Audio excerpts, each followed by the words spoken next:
I was closing the biggest deal of my career when my phone wouldn't stop buzzing. 3:47 p.m. on a Wednesday afternoon, sitting in my corner office on the 42nd floor of One World Trade Center in Manhattan's financial district. Across from me sat representatives from a Silicon Valley venture capital firm, ready to pump $50 million into Harrison Technologies. 15 years of grinding, building, sacrificing, all leading to this moment. My phone vibrated again. I ignored it. Again. And again. Mr. Harrison, do you need to get that? The lead investor, a woman named Patricia Chen, raised an eyebrow. No, I apologize. Please, continue. But then my office line rang. My assistant knew never to interrupt this meeting unless. I grabbed it. This better be important. Mr. Harrison. A woman's voice, shaky and professional at the same time. This is Angela Martinez, guest services manager at the Plaza Hotel. I'm calling about an emergency situation involving your wife, Victoria Harrison, and we need you to come immediately. My blood went cold. What kind of emergency? Is she hurt? Sir, there's been an incident in one of our suites. A man has collapsed. The paramedics are here now, and the police are on their way. Your wife she's asking for you. Please, sir, you need to come now. What man? Who collapsed? I don't have all the details, sir. Room 1847. Please hurry. The line went dead. I stood up so fast my chair shot backward. I'm sorry, we need to reschedule. Family emergency. I didn't wait for their response. I grabbed my jacket and ran. The cab ride from the financial district to the Plaza Hotel uptown should have taken 40 minutes in midtown traffic. I made the driver do it in 25, throwing an extra $200 at him to run every yellow light and squeeze through every gap. My mind was racing faster than the taxi. Victoria at the Plaza Hotel in the middle of a Wednesday afternoon. A man collapsed. The police were coming. My wife was supposed to be at her Pilates class in Soho. That's what she told me this morning over coffee in our penthouse in Tribeca. She'd kissed me goodbye, straightened my tie, and said she'd see me at dinner. Like she did every morning. Like the perfect wife of a tech mogul. But Victoria hadn't been perfect in a long time. I knew that. I'd been ignoring it, drowning myself in work, pretending I didn't smell different colognes on her clothes or see the late-night texts she'd quickly hide when I entered the room. I'd been a coward. But right now, racing up Fifth Avenue with my heart trying to break through my ribs, I had a sickening feeling my cowardice was about to cost me everything. The Plaza Hotel loomed ahead, that iconic French Renaissance building at the corner of Fifth Avenue and Central Park South. I'd proposed to Victoria on the steps of this hotel 12 years ago. Now I was running toward it like it was on fire. 2 NYPD cruisers sat outside, lights flashing but no sirens. Guests were being ushered away from the entrance. I pushed through the revolving doors and ran straight into chaos. The lobby was a circus. Hotel security trying to keep guests calm, paramedics rushing toward the elevators with equipment, and there, in the center of it all, I saw someone I recognized. Detective Sarah Morrison. I knew her from a charity fundraiser last year. She was talking urgently into her radio. Detective Morrison. I shouted across the marble floor. She turned, and her face did something I'll never forget. It went from professional cop mode to genuine sympathy in half a second. That look told me everything I needed to know. Whatever was happening upstairs, it was bad. Mr. Harrison, she said quietly, pulling me aside. You got here fast. What the hell is going on? Where's my wife? Who collapsed? She took a breath. Your wife is upstairs in room 1847. She's unharmed physically. The man who collapsed. She paused. Mr. Harrison, it's James Chen. Your personal assistant. The lobby tilted. I grabbed onto a marble column to steady myself. James. What? Why would James be? But I knew. Of course I knew. I'd just been refusing to see it. Is he alive? My voice sounded like it was coming from underwater. The paramedics are with him now. Mr. Harrison, I need you to prepare yourself. When we arrived, the situation was compromising. Your wife and Mr. Chen were together. And there are some irregularities we need to investigate. Irregularities? A hidden camera was found in the room. It wasn't hotel equipment. My legs nearly gave out. A hidden camera. Victoria and James. Together. I need to see her, I said. Sir, that's not. Now. I need to see her now. Detective Morrison studied my face, then nodded. Follow me. But Mr. Harrison, don't touch anything. This is an active scene. We rode the elevator in silence. Each floor that lit up felt like another nail in the coffin of my marriage. Floor 15. Floor 16. Floor 17. The doors opened on 18. The hallway was packed. More cops. Crime scene techs. Paramedics wheeling a gurney, and on it, covered with a white sheet up to his neck, was James Chen. His face was gray. His eyes were closed. An oxygen mask covered his nose and mouth, and a paramedic was doing chest compressions as they rushed past me. Is he? I started. They're doing everything they can, Detective Morrison said softly. Room 1847 was at the end of the hall, door propped open, more officers inside. And there, sitting on the edge of the bed wrapped in a hotel robe with her hair a mess and mascara running down her face, was my wife. Victoria looked up when I entered. Her eyes were red, her hands were shaking, but the moment she saw me, she launched herself across the room. David. Oh my God, David, it's not what it looks like. You have to believe me. I stood there like a statue as she grabbed my arms. A female officer moved to pull her back, but Detective Morrison held up a hand. Not what it looks like. I said quietly. Too quietly. James is being rushed to a hospital.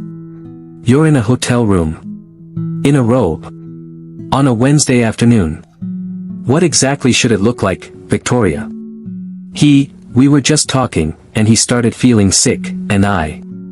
Stop. The word came out like a gunshot. Just stop. I looked around the room. The bed was a mess. Champagne glasses on the nightstand. Victoria's dress crumpled on the floor. And there, on the desk, a small camera, barely bigger than a pen, now in an evidence bag. Whose camera is that? I asked Detective Morrison, though I already knew. We're still determining that, but it appears to have been deliberately placed to record the room. I looked at Victoria. Really looked at her. And for the first time in 12 years, I saw her clearly. Not the beautiful woman I'd fallen in love with. Not the supportive wife who'd stood by me while I built my company. I saw a stranger. A calculating stranger who just destroyed everything. You planted that camera, I said. It wasn't a question. Victoria's face crumpled. David, please, let me explain. Mr. Harrison, Detective Morrison interrupted. We need to ask your wife some questions. You should wait outside. No, Victoria grabbed my hand. Don't leave me. Please don't leave me here. I pulled my hand away like she'd burned me. You were blackmailing him, weren't you?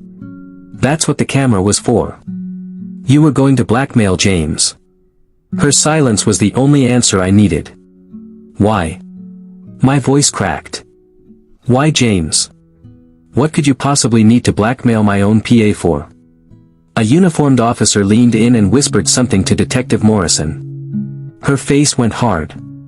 Mr. Harrison, I need you to come with me. Now. She pulled me into the hallway, away from Victoria's pleading eyes, and closed the door behind us. What? I demanded. We just got word from the hospital. James Chen didn't make it. He was pronounced dead at 4:23 p.m. Massive cardiac arrest. The hallway swam. James was dead. My PA, my friend, the kid I'd mentored since he was fresh out of MIT.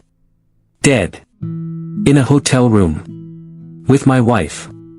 There's more, Detective Morrison continued, her voice gentle but firm. We found James's briefcase in the room. It contains documents related to your company. Acquisition papers, contracts, things that would typically require your signature. Do you know why your assistant would have those documents in a hotel room with your wife? That's when it hit me. The full picture. Victoria wasn't just cheating. She was trying to steal Harrison Technologies. She needed access to documents that only James could provide. Documents that could be used to forge my signature, to sell my company out from under me. She was stealing my company, I said aloud, and hearing the words made them real. She was going to steal everything. Detective Morrison's expression confirmed what I already knew. We'll need to investigate fully, but right now, your wife is being detained for questioning regarding Mr. Chen's death. Given the circumstances, the hidden camera, the documents, the delay in calling for help, this looks like more than just an affair gone wrong. Behind the closed door, I could hear Victoria screaming my name. I turned away. I want to press charges, I said. For everything. The affair, I don't care about. But if she was trying to steal my company, if she blackmailed James, if she had anything to do with him dying. I couldn't finish the sentence. We'll need your full cooperation with the investigation, Detective Morrison said. You'll have it. All of it. My phone buzzed. A text from an unknown number, * check your email.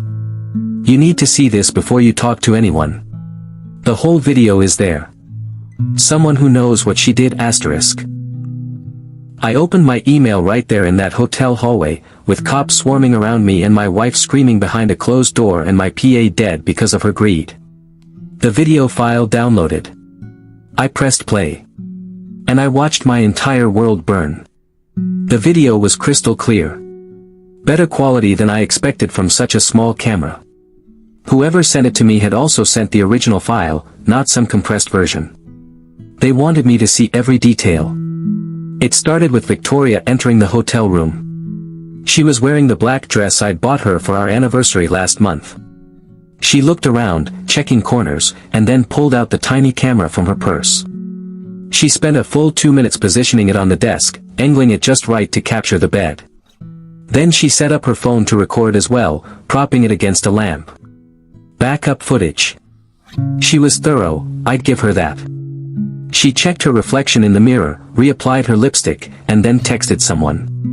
30 seconds later, there was a knock at the door. James entered looking nervous. He was carrying his briefcase, the expensive leather one I'd given him last Christmas. I couldn't hear what they were saying, the camera had no audio, but I didn't need to. Their body language told the whole story. Victoria poured champagne.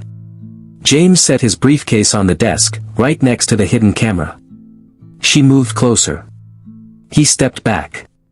She moved closer again. James was shaking his head. Refusing something. Victoria's whole demeanor changed.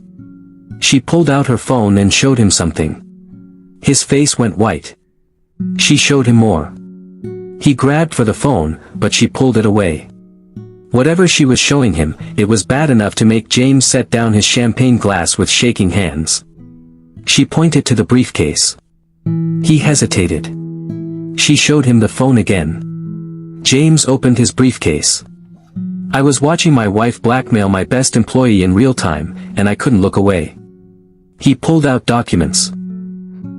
I recognized them even from the grainy footage, the acquisition proposals from 3 different firms that wanted to buy Harrison Technologies. Each proposal was worth hundreds of millions. Each one required my signature, my approval, my decision. Victoria photographed every page with her phone. James stood there, defeated, while she methodically captured every detail of my company's most sensitive information. When she finished with the documents, she kissed him. He pushed her away. She kissed him again. This time, he didn't push back as hard. I wanted to turn it off. I should have turned it off. But I needed to see how far this betrayal went. What happened next played out like a nightmare in slow motion. Victoria seduced him, there's no other word for it. Every move was calculated, designed to compromise him further, to make sure her blackmail material was complete. This wasn't passion. This wasn't even lust. This was cold, methodical manipulation. And James, poor James, he was trapped. Whatever Victoria had shown him on her phone had been enough to break his resistance. Then, maybe 20 minutes into the footage, James's body language changed. He grabbed his chest. Stumbled backward. Victoria kept going, thinking he was playing around. But then he collapsed onto the bed, clutching his left arm, his face contorted in agony. Victoria froze. For 30 seconds, I counted them, she just stared at him. Not calling for help. Not checking if he was okay. Just staring. Then she jumped up and started looking around the room frantically. She was searching for her camera. She found it, grabbed it, and I watched her fingers fumble with the device, trying to turn it off. But she couldn't figure it out. The camera kept recording.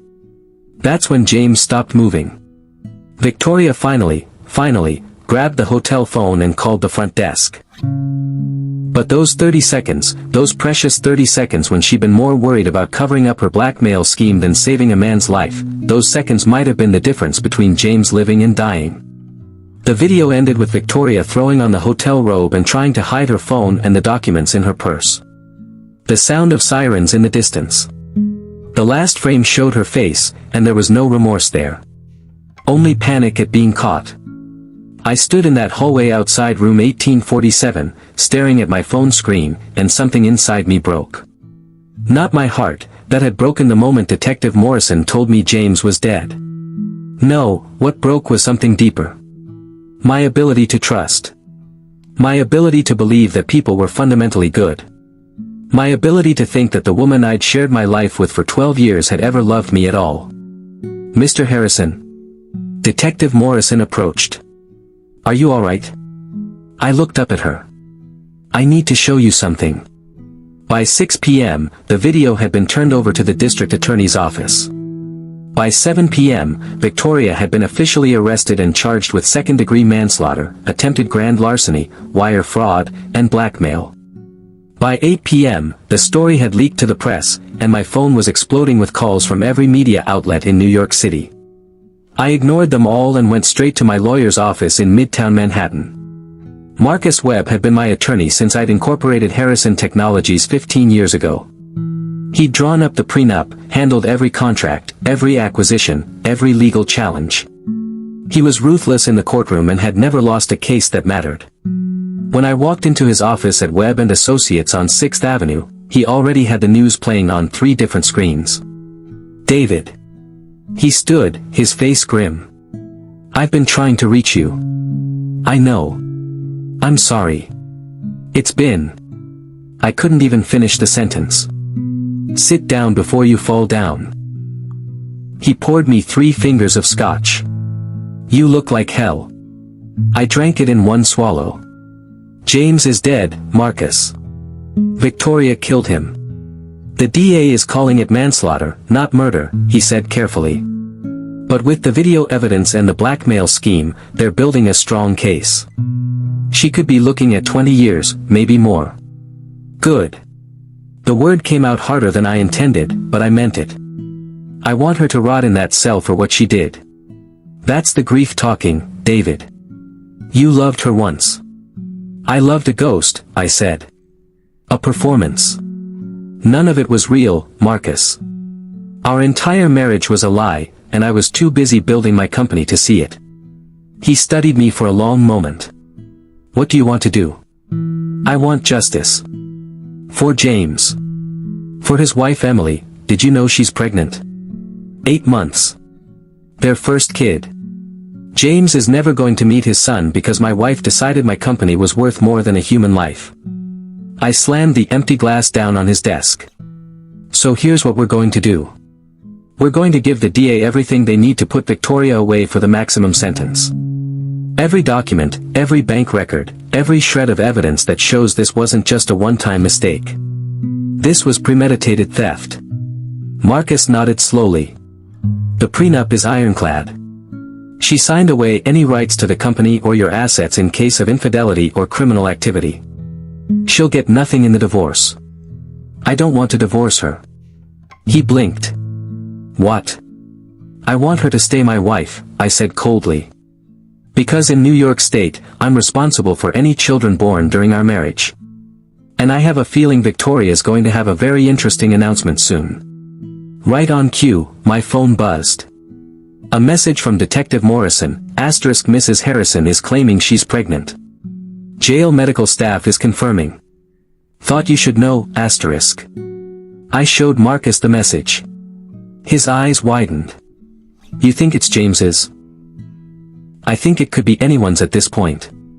But here's the thing, Marcus, if I stay married to her through the pregnancy, that child is legally mine. And the second that baby is born, I'm filing for full custody and divorcing her. That child deserves a life. A good life. Not one where their mother is a convicted felon and their father is, whoever she was sleeping with that week. That's cold, David. She earned it. Marcus was quiet for a moment, then nodded. All right.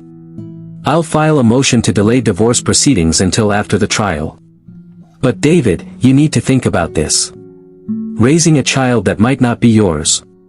I've thought about nothing else for the past 4 hours, I interrupted. That baby is innocent in all this.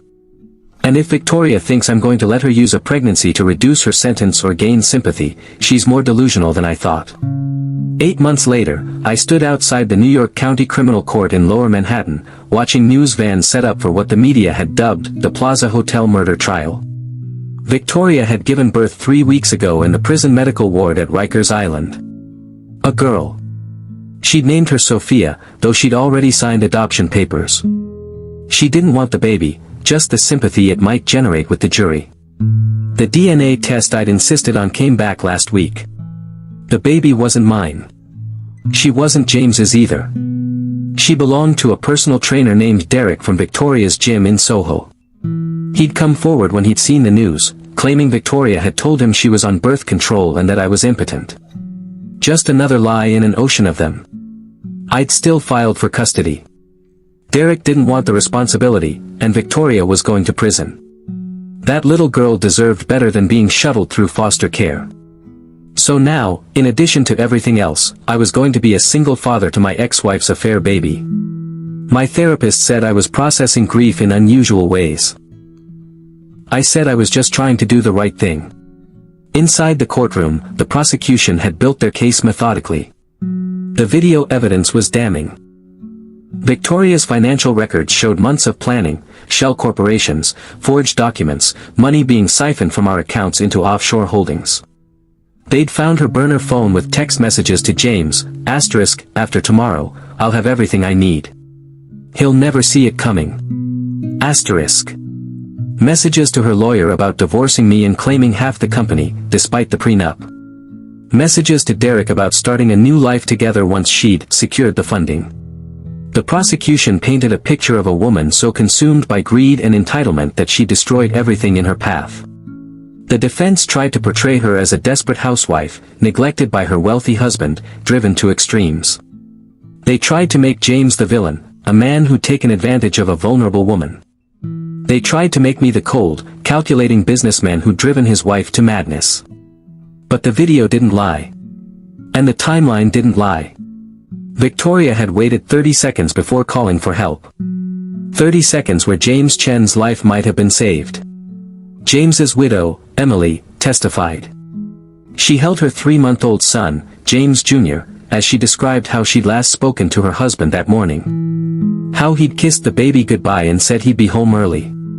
How she'd waited for him, worried when he didn't answer his phone, panicked when the police showed up at her door in Queens. The jury watched Emily break down on the stand, and I saw several of them wipe their eyes. Victoria's defense rested on 2 arguments, that James's death was a tragic accident and that she'd been coerced by him into the blackmail scheme. The prosecution destroyed both arguments in under an hour.